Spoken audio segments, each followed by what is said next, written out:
Okay, so here's the image with my skulls colored in. Next thing I would do is probably, there's several things you could do.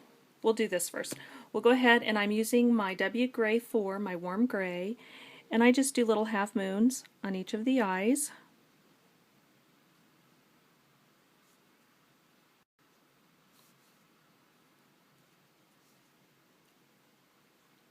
And I'm going to drop in a little color on that nostril. Then I'm going to take my colorless blender and I'm going to soften this edge. I want it to look kind of eerie and spooky. So we'll do that to each set of eyes.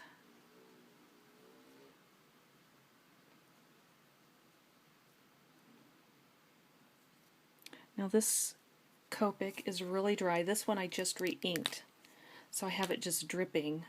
So what I can do is just re-ink this one from here and get some more ink on there to get that moving a little quicker. Okay, then what I like to do is go ahead and grab that same gray, whoopsie, wrong end, and I'm just going to pull some of that darker color right back in here, because I still want it to lead to these spooky eyes. Okay, for the background I'm going to take my Twin Touch, that same gray, and I'm going to use the chisel tip end. And I'm going to take, I have the Copics, and I'm just going to go, I'm going to touch this to the tip of here, and I'm going to pick up my ink that way, because this, okay, see, I've got so much ink on here it won't pick it up. I re-inked it way too much. So I'm going to pick this up, and I do this because I'm super heavy-handed, and I just want to drop that in there gently and mindfully. I mean, I could have even colored the eyes and the nose this way. Now, to do this, I need to turn it. I'm going to go ahead and pick up my ink, and then I'm just going to swoosh it across. Just like that. And then I turn this around. I pick up my ink, and I'm going to start up here. Probably wouldn't have mattered. And I'm just going to swoosh right along there.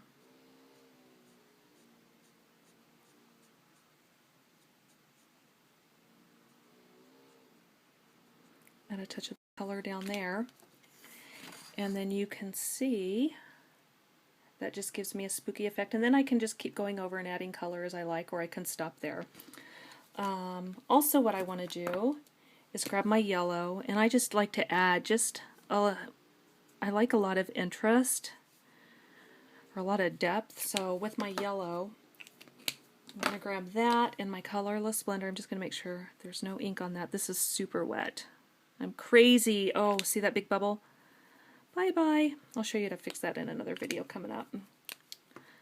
I should have had my heat tool right here with me to set that, but we're just going to blend out those edges and soften it.